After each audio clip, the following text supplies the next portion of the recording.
What's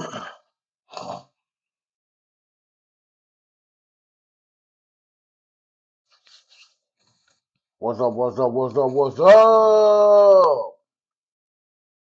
How y'all doing? How y'all doing? What y'all got going on?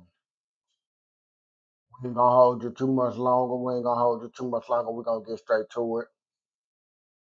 Oh yeah, let's get in it. Let's get in it. Hope everybody doing good today. Grand Rising, Grand Rising.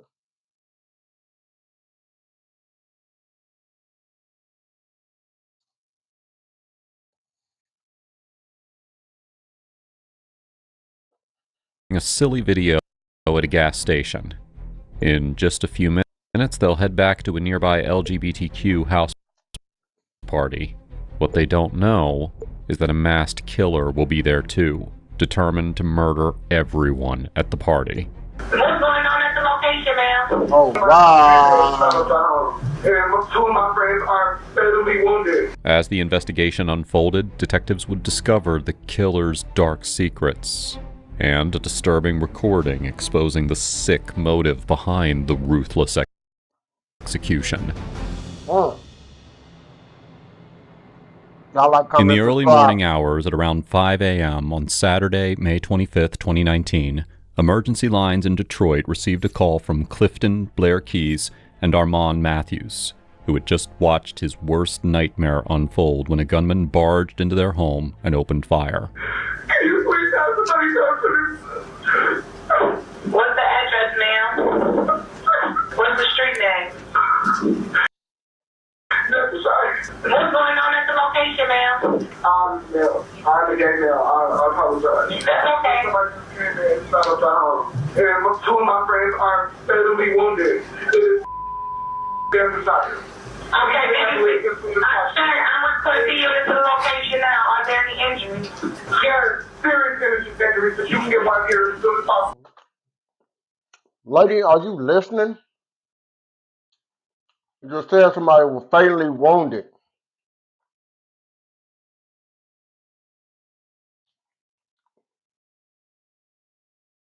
You asked that dumbass question. What?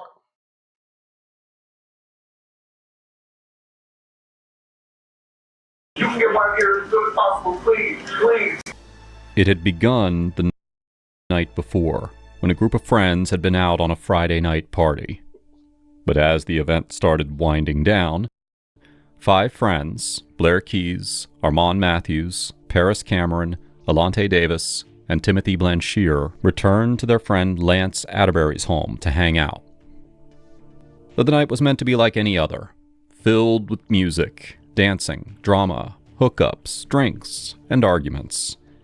The mood was laid back, and everyone was joking about silly incidents at the party earlier. But just as dawn began to break, they heard what they believed were fireworks. Unfortunately, the reality was far different, and had now changed their lives forever. As Blair hid in the bathroom to protect himself, he heard nearly 20 gunshots echo through the house. But what officers discovered once they entered the home would be far more gruesome and twisted than anyone imagined. That man killed everybody. Man, it doesn't matter if dude wouldn't have stayed in that bed in the bathroom. They all getting drunk, getting high. Dude just randomly pulled something out and started blinking. That's inside the house. 20 shots. Dang! The boy went on a rampage. For what though? What's the reason?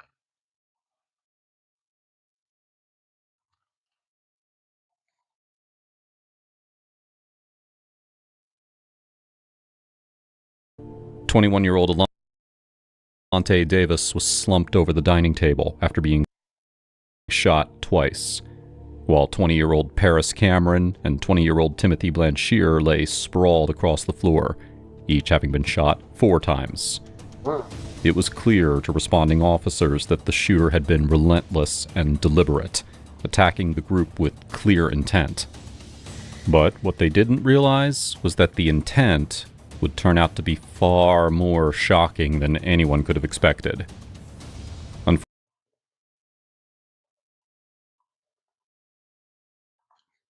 Work with me, work with me. Now I we do got to not go help have people premium. customize and save hundreds with Liberty Mutual.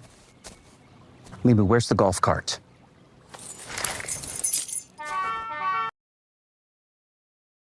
Boy don't have premium, but we're gonna work it out. Unfortunately, Alante Davis and Timothy Blanchir had already died from their injuries by the time the officers arrived. Paris Cameron was still breathing and was rushed to the hospital, but she too later succumbed to her wounds. Now facing a triple homicide, officers knew that they had to act fast, given an armed and dangerous suspect was still out there who could take more lives before the day was over. Not wasting any further time, detectives bring in Blair Keys and Armand Matthews, the only two surviving witnesses who had called 911 while hiding, hoping they can help identify who would want to carry out such a brutal attack. Well, at this point in my life, I guess I can't say now that I'm physically going through a lot right now. Because after last night, like, my mind can't even process what the heck is happening. Because I've never experienced something such as that. Never. Of my 20 years of being on this planet, like, I've been to many house parties, and that I don't even know. Yeah, I'm imagining you probably got a lot going on in your mind. So, you know, what we're going to do, we're just going to talk to you about it. We're not going to rush you through it. You know what I mean? We just want to understand, you know, help you. So, I don't know if you had experience. I know you never experienced anything like that, but a lot of times, for a lot of people, talking about it, talking through it is one of those things that really starts the process of, like, you know, getting it out and really starting that. I don't know if it's healing or just like processing it, whatever. Everybody, you know, but talking is usually a first step in getting it out and moving forward, right? Bow, bow, bow, bow, bow, bow, bow, bow, bow, bow, bow, bow. Mm-hmm. Like, repeatedly, like, bow, bow, bow, bow, bow, bow, bow. I ran to the bathroom and he just kept shooting. Okay. Like, he wouldn't stop. Mm-hmm. Now, where were you at this point in the house when the shooting was going on? I was in the bathroom, like, ducked. Did you run into the bathroom? Okay, where were you before? So this is the table, and it was like chairs surrounding it. So right by the TV. Yeah, it was like a TV behind me, a table. Then this was the table that we were sitting by. So I was sitting on this side of the table. Mm-hmm. And there's that bathroom immediately. Yep, the bathroom was literally right there. Okay. And Paris was sitting on this side. Armand was sitting at the far end. And Tay was also sitting right here by Paris. Timothy was sitting over here by me. Mm-hmm. The man was coming from this way, shooting. Like came in. They all ran that way. I ran this way. Now, I had the clearest pathway to get shot. Mm-hmm. So that's how I know that I was not his target. That's how I know he was just targeting certain people, because his gun was not aiming at me. It was aiming this way. Mm-hmm. So he intentionally was trying to go after them for whatever reason, I don't know. And who was them? Paris, the people that got shot, Timothy, Paris, and Alante. Okay.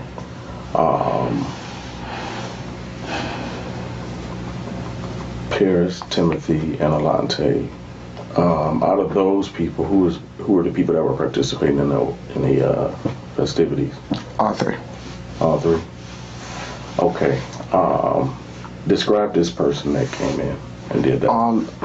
All I really saw was his eyes. I saw that he had on a black ski mask and a hat, maybe a black coat, like all black, but I couldn't really tell him out because I was too busy trying to react and okay, we'll work through that.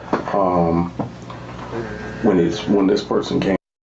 In some cases, you're not gonna see what they got on or who they are. I'm trying to get up out of there. Look, you blinking. I ain't trying to see who you is. I ain't trying to get no good look at your face. So,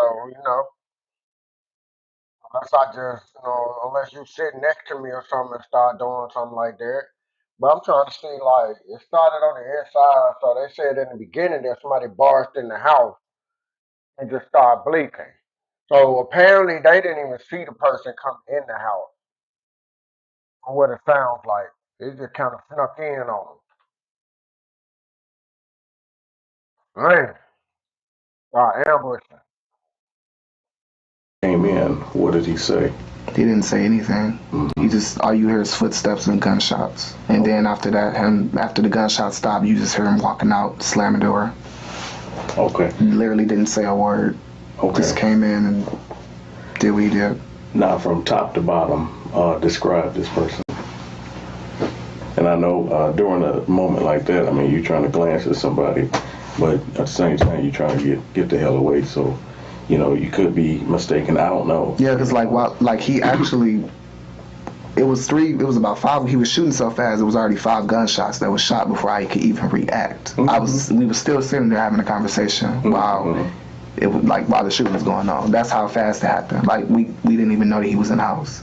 And then when the gunshots happened, like we just reacting, and all I hear is just screaming. And But it's what Blair saw after the shooter had left that was truly harrowing. After that, Join Delicious Rewards and turn points into free Culver's favorites. Parents of children who play Roblox. If your child was sexually exploited, abused, or pressured to share after that, what happened? after that, Like I was saying at first, they didn't even know what was going on. So whoever came in their house, they came in that junk creeping real quiet. I come out the bathroom right after I hear the door slam. And, well, I instantly knew somebody got shot because all you could see was, like I said, blood coming literally through the wall into the bathroom. Mm-hmm. So I went out there and I lost it. Because like I said, the closest I done got to seeing a dead body is a funeral. I've never seen, I'm not going to say that they're dead. No, I'll take that back. I've never seen somebody bloody, just lose so much blood. I've never been in that type of situation. So the only reaction that I had was to call 911. Right. And that's what I did. And I was just trying to follow every direction that they was doing while I was breaking down. Mm-hmm. Then I had to go downstairs and check and see if Armand and Miami was okay. Miami was on the floor in the basement. Miami, which is Timothy. Oh, okay. Miami is Timothy. What happened? Just from your standpoint, I mean, what happened and what did you see? As far as the shooting went, I really didn't see anything. All I saw was the guy walking towards us shooting, and then I walked. Oh, I'm sorry. I mean, after.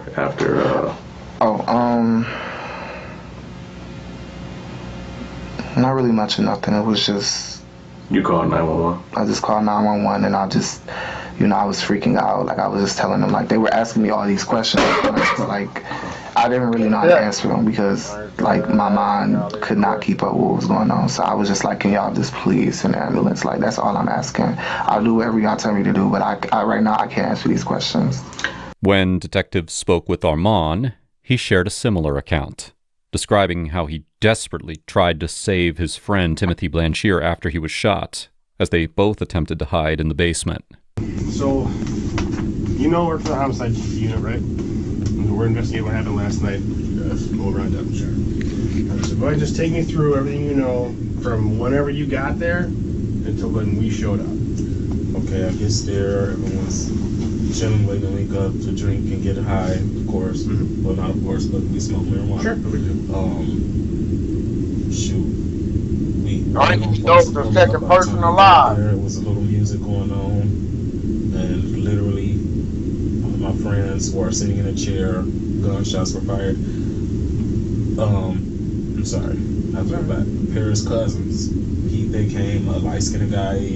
One of another friends. Paris friends came. Was short, light-skinned with braids. They just did it. Just did what? They fucked. Okay. I don't mean to say it like that. No, that's fine. Yeah. Okay. That's what happened.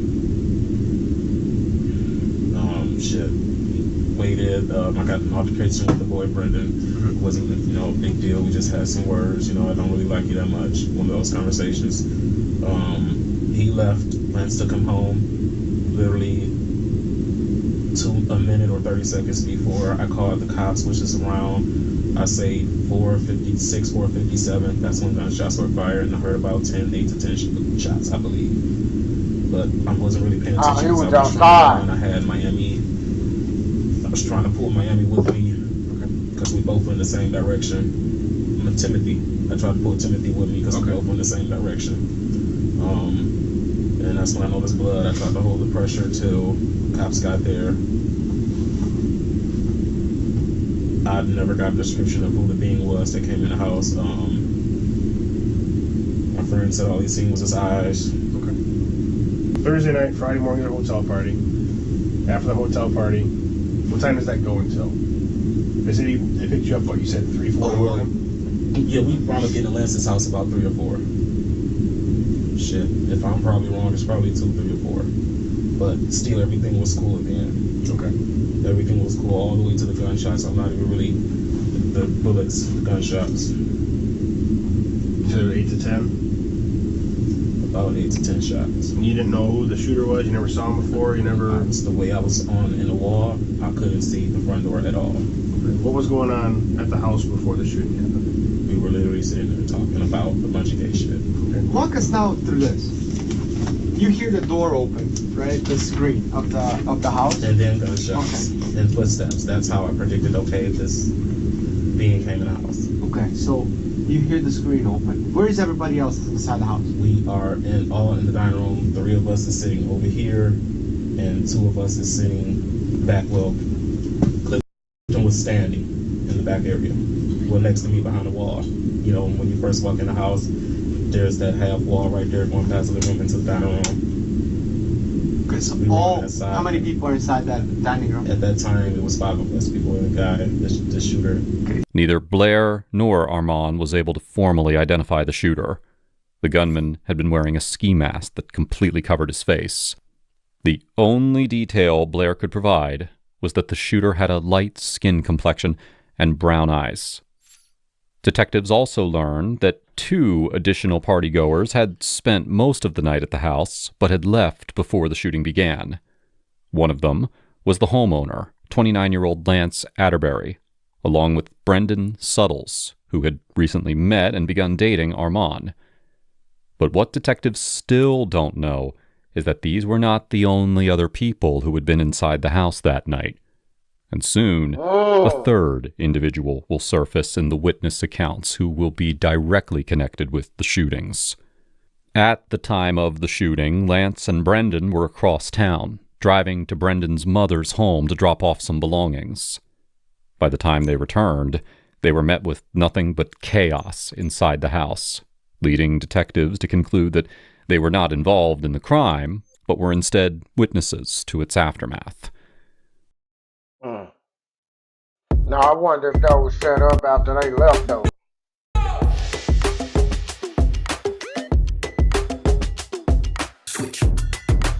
Yeah, I wonder if that was set up after they left, though.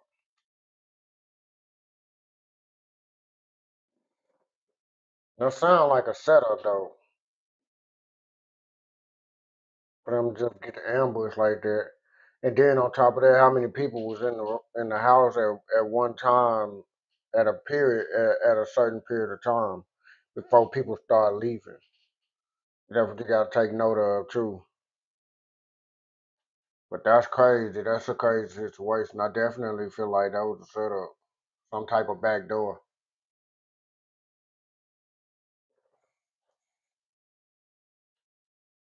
But they could not say the same about Armand and Blair. And as the interrogation continued, detectives began to doubt both of them. They were the only 2 people who had somehow managed to survive such a targeted, gruesome attack. Right. And investigators weren't convinced that they escaped by sheer luck. What happened during the shooting? Set up. What you mean? Just tell me about the shooting. He walked in shooting, and I ran to the bathroom, And he shot about at least 10, 15 times. And that was it. And I came out and I instantly called the ambulance, and then I checked to see if he was at the front door and he was. The way he make it sound like he knew how long to go and stay in the bathroom and then come out. Like he knew how long it was gonna take. I don't know, that's a little crazy. You say you ran to the bathroom, so you didn't get up and walk. You knew exactly where to go or something like that within the house. These people done been to this house before. Something ain't right with this. I can't figure it out yet, but something ain't right.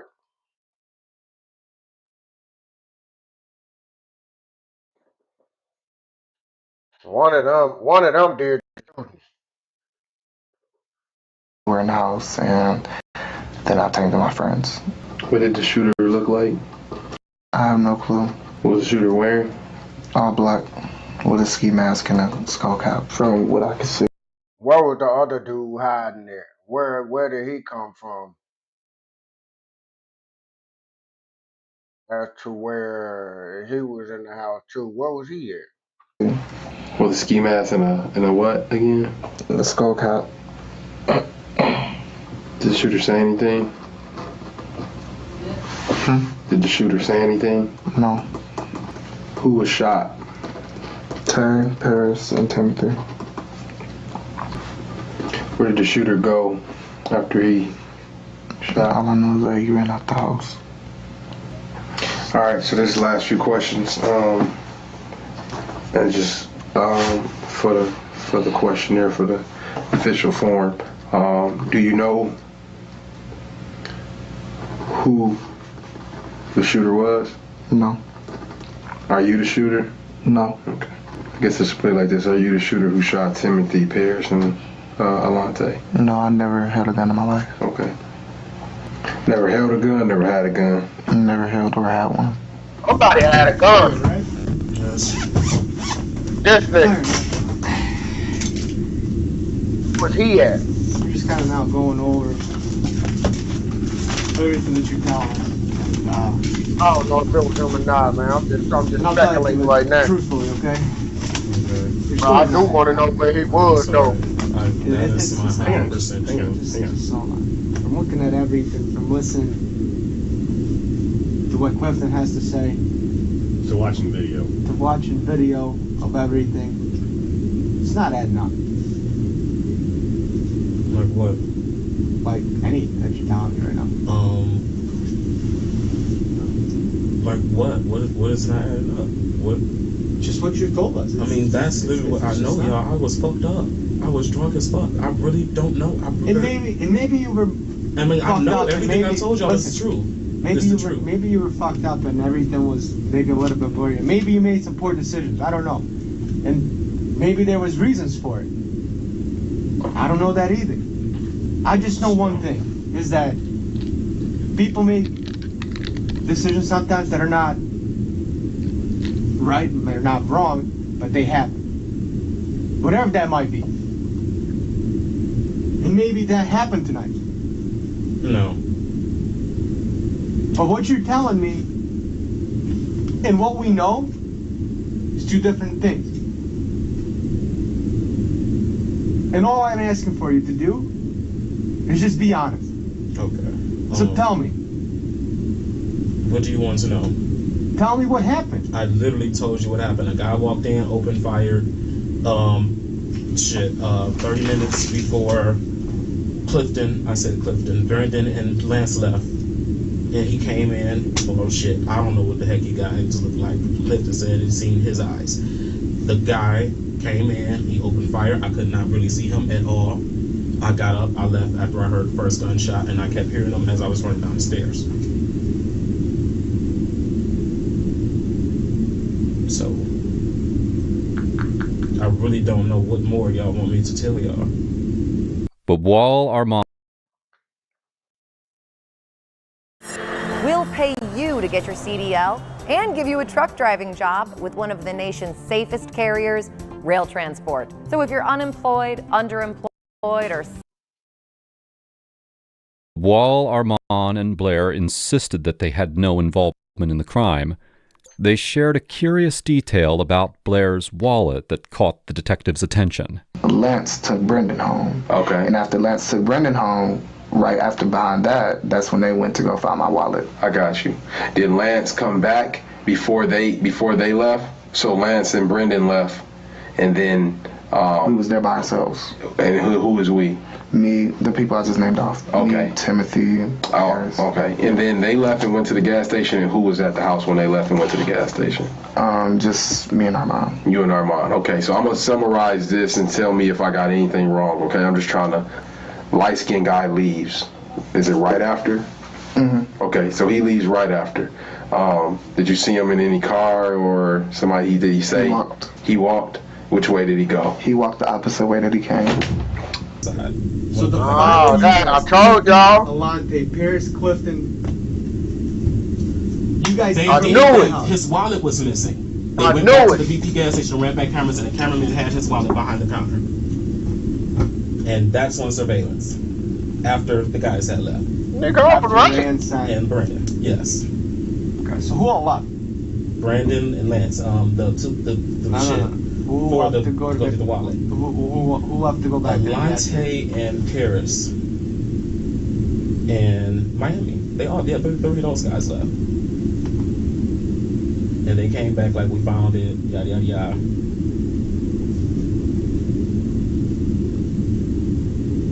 Did they retrieve the wallet? They got the wallet, but no money was in it. Okay. Whoever found it took all the money out and just turned it in. Okay, so who stayed at the house when them three left? Me and Clifton. Anybody else? No. Again, detectives cannot shake the feeling that Armand and Blair are involved. Why else would they stay back at home while the victims went to retrieve the wallet at the store? To investigators, it looked like the perfect window for something to be set in motion, especially since, on their own account, the shooter arrived only moments after the trio returned. But as they spoke with Lance, the homeowner, detectives discovered that when the victims had left for the store, they hadn't returned alone. Paris had met someone at the store and had invited this man to join them at the house. Can you describe him? Yeah, physical being, how he looked, and what he was wearing. I just know a small frame, lighter tone.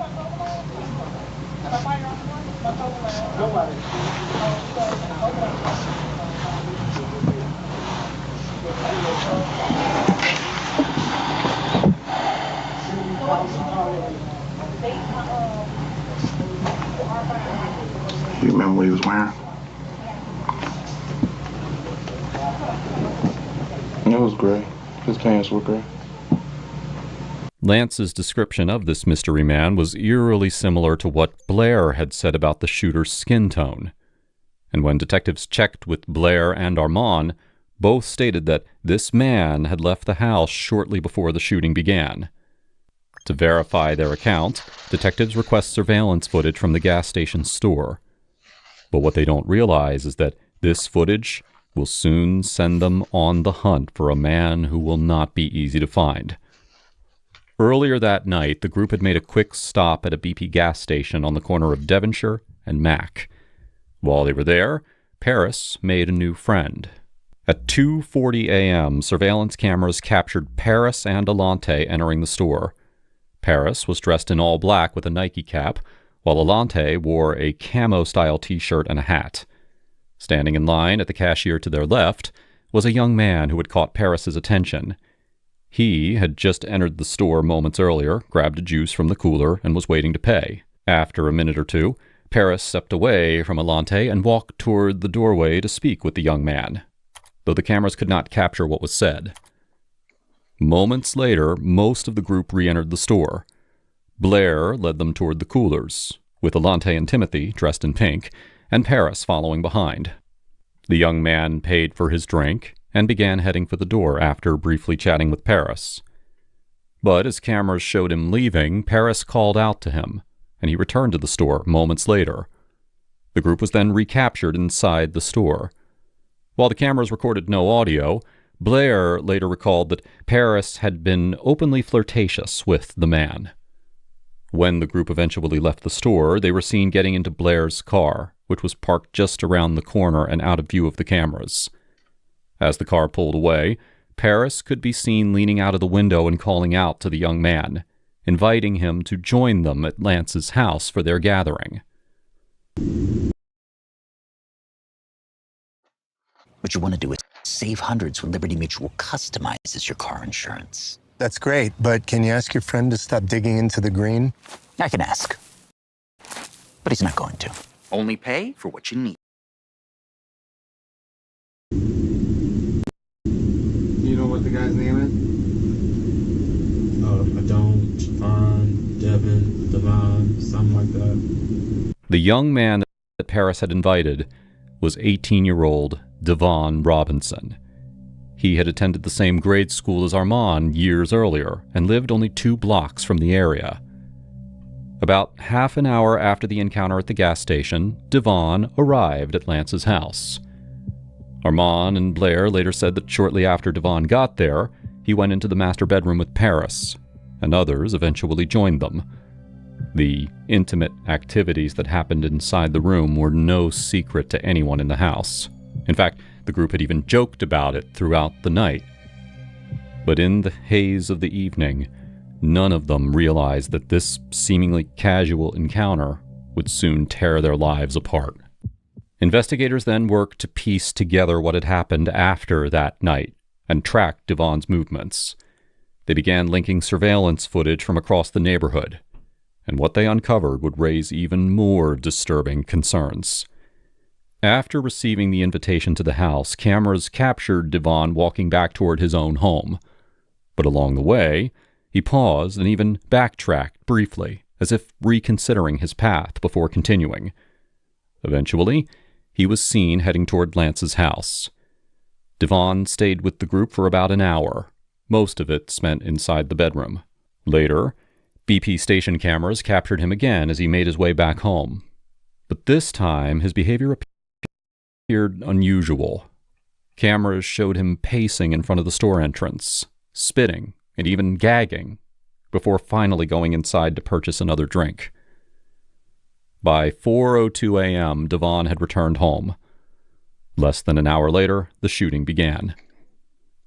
Armed with this information, as officers rushed to his residence, they found out that they were late, and Devon and his mother had inexplicably moved from their house.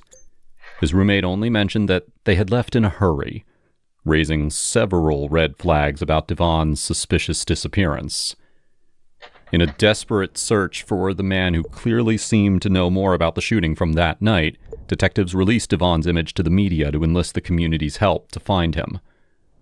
And finally, after a week-long search, a tip led investigators to a house on the other side of the city, confirming Devon's location. They took him into custody, hoping he would finally reveal the key to solving this Boy, vicious got up out of crime. there. Yeah, man This and mama. was the opening that detectives had been waiting for, knowing this was their best chance to get the truth and, if possible, a confession. Everything hinged on this conversation. One wrong move, one misstep in the questioning, and Devon could shut down or explode, ending the interview before they learned what really happened that night. But detectives are completely unaware that Devon knows much more about the shooting than what he's going to tell them. And those 3 individuals that we know that you're responsible for shooting. Now, I don't want you to say anything right now, but we know that you're responsible for shooting. They had to secure enough to arrest you for the homicide. Now, we know some other things that happened prior to that. We know some things that they did to you that was not cool prior to that. We know that you were intoxicated prior to that, and when they took you back to the house, some other things happened. Okay, so we know exactly what you did. Hold on, wait a minute. But we want to know why you. Some folks said they know that they did something that wasn't cool prior to that to him. Now we gotta dig a little deeper. I was gonna make this a little short, but Yeah, let's keep going, cause it's something in here. What they do to him? That wasn't cool. You did what you did. What was your emotional state during that time at night and everything else? You know. So that's what we're here to talk to you about. And we know what happened, but we want to hear from your words exactly what these guys do, because we know, even though you kind of lost it at that moment and did what you did, but we both men too, and we understand we might have did the same thing. Y'all ain't even questioning him. Y'all automatically accusing though. Like y'all ain't asked that man no questions yet. Y'all automatically accusing and saying that he did something. Like that's not cool. I don't feel like y'all should be doing it like that.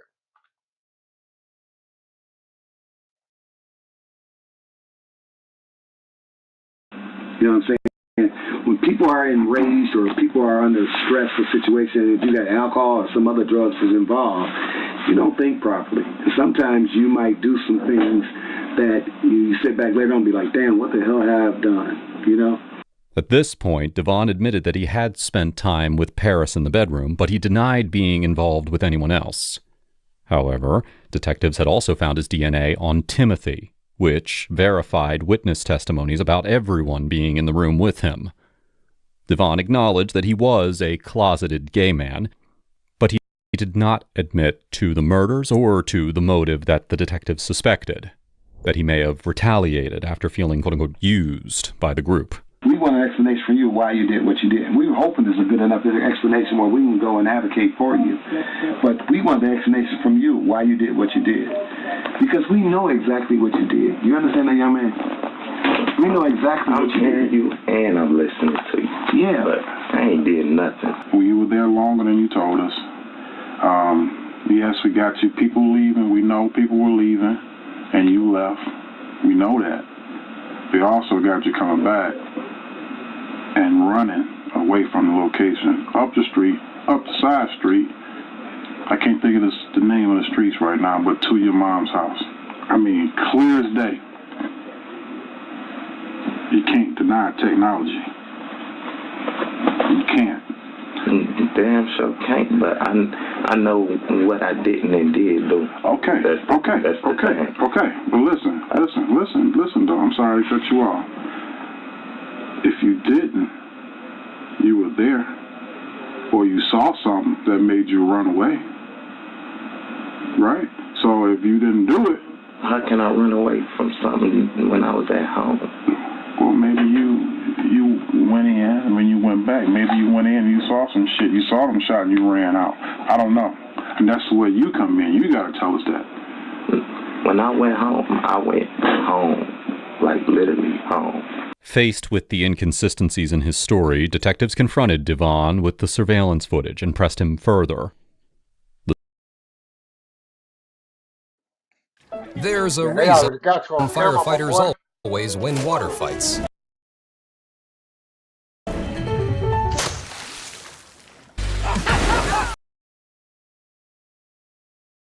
The same doorbell camera that had captured him returning home shortly after 4 a.m.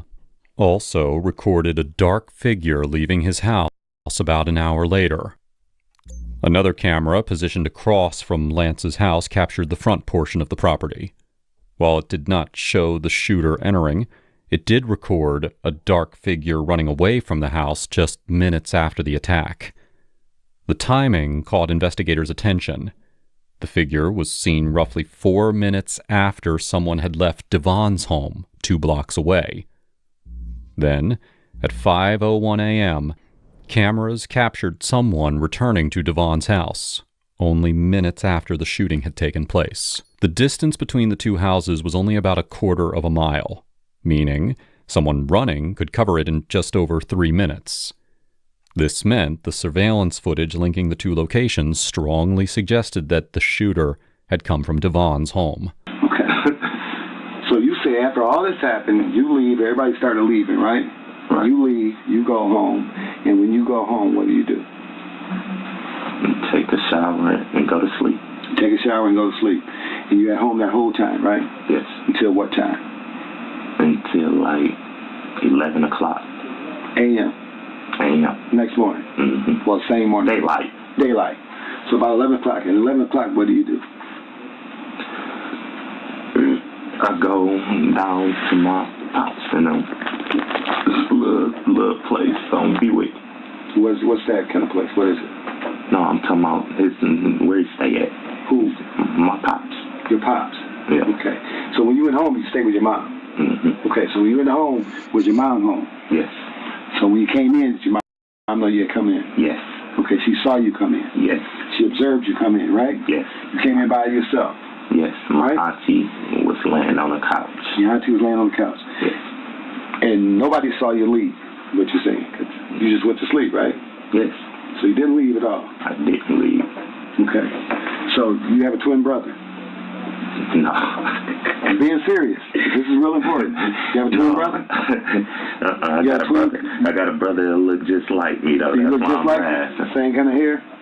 I don't know. I don't know if he got it now. He doing time. Right. He's not out though. He's in jail, right? And the clothes that you had on that night, what clothes did you have on that night when you walked into the house? My army fatigue jacket. Army fatigue jacket. And what else? And my Adidas hat. And you say you never left back out? When I walked into my house, you never left back out till like 11 o'clock. You never left back out shortly after you went into the house and left right back out. You never left back out like that. Yeah. That's what you're saying, right? I never left back out.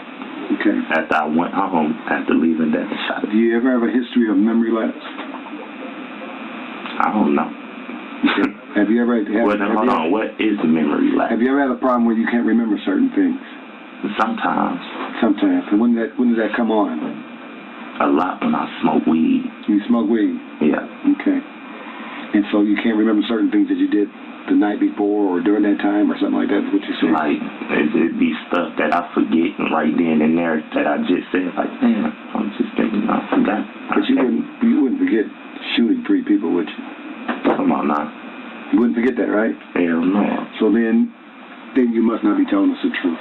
Because we have videos of you going in the house and coming right back out shortly afterwards and going back to that house.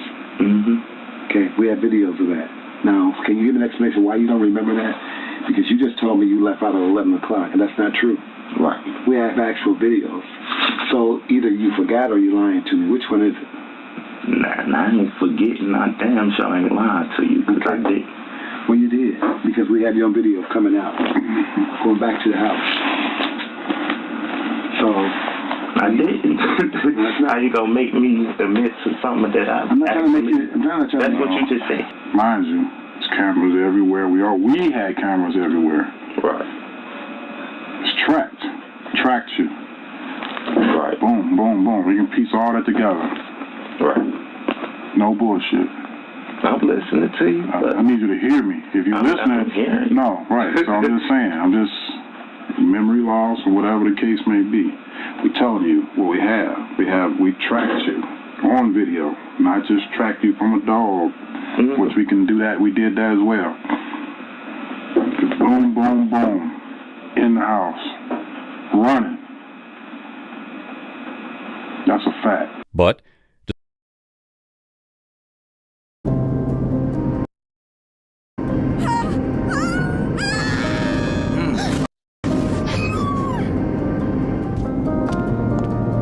That's a messed up commercial, man. Little ad right here. But, despite the mounting evidence against him, Devon Robinson pleaded not guilty and waited for his day in court while his family stood by him. In multiple phone calls with them, Devon tried to analyze the case against him, insisting that authorities did not have enough evidence to prosecute him. Notably, throughout these calls, Devon never confessed to the crime. He never mentioned the surveillance footage and never explained why the victims had been attacked with such brutality. Instead, he appeared detached and unfazed, focusing only on himself. His mother, however, expressed deep frustration with media reports that portrayed him as a closeted gay man. Yeah, everybody making me mad, trying to say, you know everybody out here trying to act like you gay, right? That shit pissing me off. And don't let me be out. This gonna piss me all the way off. Man, they trying to make it seem like it's a hate crime. Girl walked up to me saying she been knowing you forever. You said girl walked up to you and said she knew me forever? Yeah. And she know how I am. People who know me know how I am. She was like, I would have never thought Little Devil would have did something like that. If we had the death penalty, they would be trying to give you the death penalty, but they can't. The only thing they can do is give you a natural life in Michigan. Damn. So they basically trying to say because you did it because you hate gay people and all that shit. But see, that shit ain't gonna fly. You got sisters and mama that's lesbian. You feel me? You know that got through. Exactly. If it ain't no evidence to charge me by my court date, they gotta let me go. Not necessarily, Devin. They just can't do what they I did. Because they have nothing against him. And he pled to that shit, but you ain't gotta worry about no Kobe City. You feel me? That's what he was worried about, his Kobe City. Right. And I told the police I was gay. Okay. Yeah. So that should be out the window, that hate crime shit. Anything to get up out of that situation, huh? You gonna lie? He's already lying in the interrogation room. Well, my thing is, if you ever felt like that way or something, don't be never afraid to come to me with that shit. Don't keep that kind of shit from me. I'm not. As the trial began in March of 2020, the motive behind the murders finally came into focus, confirming what investigators had suspected from the beginning. We've got 3 victims. We've got sex involved. This thing is, I'm sure, not part of your everyday life. All right? So right now, it's time to put both feet on the ground, take a deep breath. We're here, we're real, we're relaxed. We're going to make them prove it. It's something what's known as a trade. A trade is someone who holds themselves out as heterosexual, but has interest in people of the same sex, but they're on the down low. So they're referring to him as a trade, and then they're laughing, giggling, saying, oh, he is gay, he is gay. Eventually, the defendant leaves, and Paris is seeing him off out the front door. Paris is happy, but it's because he's watching their interaction. And the defendant is standing there just completely blank. And Blair is watching this happen. He never thought it was a good idea to bring a stranger home from the gas station in the first place, and even complained about it to the homeowner when it's out of there. Blair Keys was the first witness to tell the jury about the house party, and particularly how Devon was emotionless and cold throughout, and how he always had concerns about inviting him to the house in the first place. But I did tell him, like, I didn't like the fact that they did that because it's a random boy from a gas station, Why does this concern you? It concerned me because it's a random guy from a gas station. All right. So that's why. To these individuals that are... No, the whole time he's not saying anything. He's just sitting there, chilling the whole entire time. Not an emotion in his face. Did you and Paris talk amongst yourselves in front of him saying he's gay, he's with it? No. We were downstairs. Okay. Talking about that. Did you ever talk about it upstairs? Did you ever giggle about him upstairs? No. Blair then describes what happened when a gunman suddenly walked through the door and opened fire. Me, Paris, Alante, Timothy, and Armand. All right, and while you're sitting around laughing about this situation, what happened? We hear footsteps. We think it's Lance. We hear, mind you, it's kind of close to July, so we hear little firecracker noises. It wasn't a big gun, but it was pow, pow, pow. So we thinking it's Lance playing a joke. But then we see a guy with a ski mask come in. Objection to read. Okay, what do you see? I see him coming in with a ski mask, and... Does this person have a weapon? Yes, he was shooting. What did you do? I was in a 2-second shock. That's how I got a good glance, at least at his, at his eyes. That's how I remembered. And then after that, I had ran into the bathroom. Are you able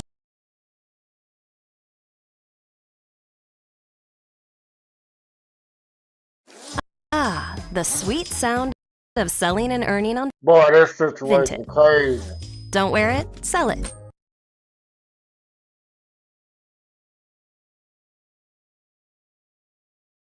Going back to school doesn't mean starting from scratch. At Purdue Global, the learning you have gained through experience you already have matters.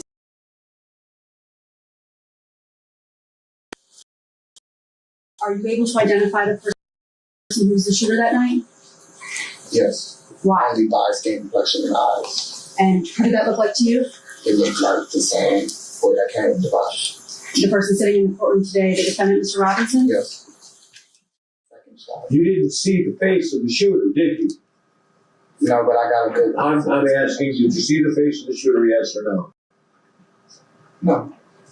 You really didn't look at who was shooting, correct? I glanced. Yes. A 2-second shot and glance, and then I ran. Armand Matthews described how he tried to save his friend while they hid in the basement and said he never saw the shooter. We're sitting there, and next thing, like literally, this is all we were doing, was sitting there, and that's when the gunshots took place. I was in the dining room area. I really could not see the front door. Blair's seen everything. When I seen the gunshots, I immediately, first we were all, we were like, what are they? Are they fireworks? But, I grabbed Timothy and I rushed down to the basement and I had him with me. When we were running down the basement, he was saying something to me and he immediately stopped talking. He grabbed my hand and put my hand where the bullet shot was, on his chest. Indicating for the record your hand is on your chest. Yes.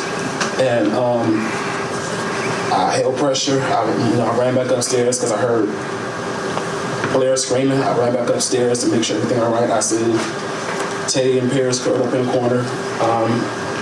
I called 911. I stayed on the phone with 911. I ran back downstairs. I held pressure on Miami because he was still breathing. Timothy. He was looking at me and I held pressure on him. And I stayed on the phone until the cops got there. When the cops got there, she put her gun to my face, made me take pressure off of Timothy. And I believe that is when he really lost his life. Because once I moved my hands off his chest, the blood was rushing a lot faster than what it was. And she put her gun to me, told me to... But despite Devon insisting that he did not kill the victims, his motive appeared clear to those in the courtroom. Prosecutors argued that Devon believed that the victims had mocked him for hiding that he was a gay man, something they said triggered the violent attack. Moreover, the surveillance footage presented mounting evidence against him. Cameras showed someone leaving Devon's home and heading toward Lance's house around the same time that the shooting occurred. No alternate theory was presented, and no witnesses could account for where Devon had been during that time. To get dressed in black clothing, head down towards Brunswick, go over to Devonshire, kill all these people, come running back out towards Buckingham, back in the house. Again, you would have to believe, after all of this, that some random person went for an 8-minute walk at the exact time of the shooting. That's not what happened. This is the defendant. The defendant did this.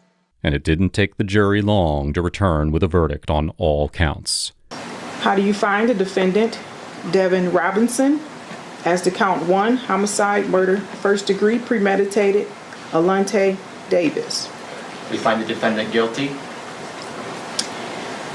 How do you find the defendant as to count 2, homicide, first degree, premeditated, Timothy Blanchard? Guilty. And as to count 3, homicide, first degree, premeditated, Paris Cameron? Guilty.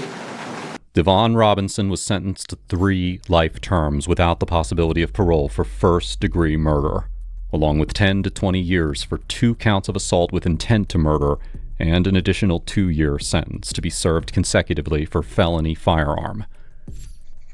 If you found this case interesting, you need to check out my video on the poor friend who found his roommate executed.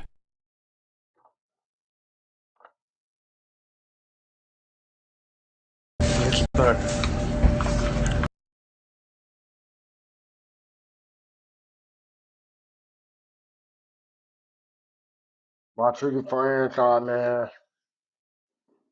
Pay attention to your surroundings. Know the people you're dealing with.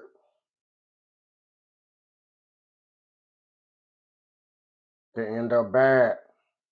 Real bad. Till next time, it's your boy signing out.